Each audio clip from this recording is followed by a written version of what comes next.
भाई सरदार जी 3 ने तो पाकिस्तान में जो है ना वो अन्नी डाली गई है और पाकिस्तान में क्या इंडिया के सिवा पूरी दुनिया में इस वक्त छाई हुई है ये मूवी। और यकीन करें यहाँ पाकिस्तान में पहले एक मूवी रिलीज हुई थी लव गुरु, हमायूं सईद और माहिरा खान की वो मूवी थी, वो ईद पे रिलीज हुई और वो अच्छा खासा उसने बिजनेस किया और वो बड़ा जबरदस्त बिजनेस किया उसने पूरी दुनिया में। और वो इवन के 2 वीक्स तक तो उसने हाउसफुल 5 को भी यूके के सिनेमा में पीछे छोड़ दिया था।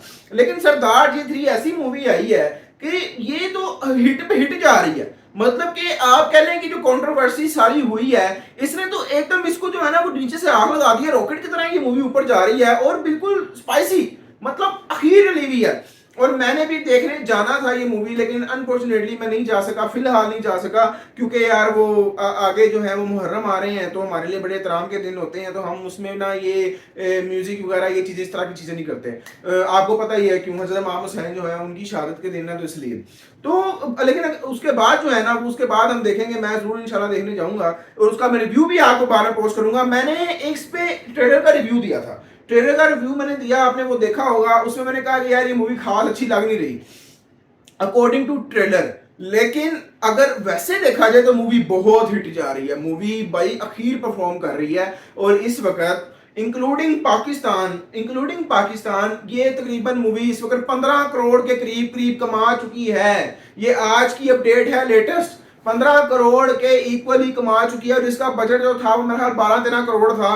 तो आप कह सकते हैं कि ये मूवी हिट होने की तरफ जा रही है और अब ये मूवी जा रही है 20 करोड़ की तरफ। और अभी इसको रिलीज हुए 3 दिन ही हुए हैं, 2 से 3 दिन हुए हैं और इस मूवी ने अच्छा खासा बिजनेस कर लिया है। तो और इसके अलावा मैं आपको अगर दिखाऊं ना पाकिस्तान में जो स्पेशली जो लाहौर में सिनेमाज है, यूनिवर्सल, क्यू सिनेमा, सिनेस्टार और साइनपेक्स वगैरह काफी सिनेमाज हैं, उनने सारों ने अपना कह लें कि 80% शोज चल रहे हैं सरदार जी 3 के और बाकी मूवीज जितनी भी हैं ओवरऑल उसके 20% है। तो ये इस वक्त हाल चल रहा है पाकिस्तान में फुल हिट जा रही है मूवी। और अगर ओवरऑल भी देखें ओवरऑल भी बहुत हिट जा रही है। हानिया आमिर, ये मूवी हानिया आमिर की वजह से हिट हो रही है। मैं आपको बार बार ये बात की ही थी, पहले भी कही थी, अब भी कह रहा हूं, आप माने या ना माने वो आपकी मर्जी है, लेकिन हानिया आमिर की फैन फॉलोइंग इंडिया में भी है और वैसे भी है और पूरी दुनिया में भी अगर आप देख लें हानिया आमिर की अच्छी खासी फैन फॉलोइंग है। और उसके अलावा जो आपके हैं नसीरुद्दीन शाह एक्टर हैं, बड़े जबरदस्त किस्म के एक्टर हैं, बहुत बड़े बड़े उन्होंने किरदार निभाए हैं। उन्होंने कहा कि एक्टर जो होता है ना एक्टिंग बॉर्डर से लाजवाल है, यानी कि बॉर्डर वगैरह कोई फर्क नहीं पड़ता एक्टिंग को के एक्टर्स को कि कौन से मुल्क का है कौन से मुल्क का नहीं है।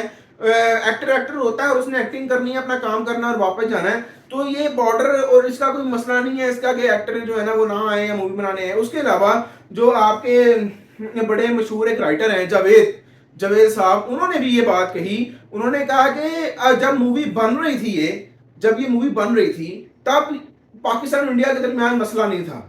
वैसे तो मसला शुरू से ही है ना 1947 से, लेकिन तब नहीं चल रहा था इतना और इस तरह की हीट ऑफ द मूवमेंट नहीं हो रहे थे। तो एकदम ये मसला शुरू हो गया, तब फिल्म बन चुकी हुई थी। अब उसको वो ऑब्वियसली 15-20 करोड़ रुपया जिसने एक मूवी पे लगा दी है, एक चीज पे लगा दी है, वो कैसे अब उसको रिलीज ना करे। वो तो फिर यही होना था ना, वो तो फिर बेचारा डूब जाता।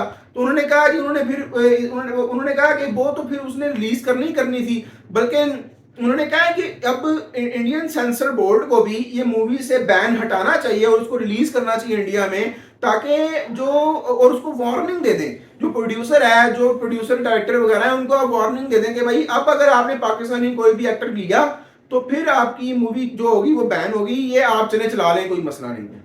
तो मेरा ख्याल है कि उनकी बात मेच्योरिटी वाली बात है, उन्होंने मेच्योर बात की है, क्योंकि ये इमेच्योर हरकत है, एक मूवी को आप बैन कर रहे हैं और आपके सारे एक्टर्स आपके उसमें हैं। और बाकी पहले की पंजाबी मूवीज में भी पाकिस्तानी एक्टर्स नासिर चन्नोटी, इफ्तिखार ठाकुर, विकी, ये सारे काम करते रहे हैं, तब आपने नहीं रोका।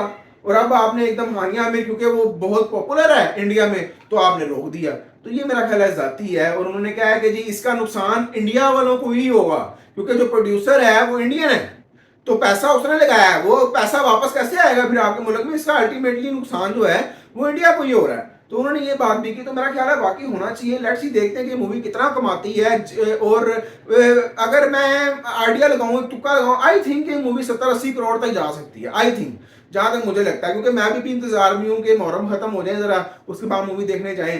तो इसी तरह और भी बड़े लोग हैं, और मैंने भी कल भी चेक किया था, मैं कहा चलो देख आता हूँ, लेकिन मुझे ना आज की कोई डेट, आज क्या डेट है जब मैं मूवी बना रहा हूँ, 1 तारीख की भी कोई बुकिंग नहीं मिली, 2 की भी बुकिंग सारे हाउसफुल हैं, 3 की भी, और आगे वीकेंड है उसकी भी, हालांकि मुहर्रम चल रहे हैं फिर भी हाउसफुल जा रहे हैं। तो देखते हैं लेट्स सी कि कितना ये मूवी कमाती है। मिलते हैं आपसे नेक्स्ट वीडियो में, ख्याल रखें तब तक, अल्लाह।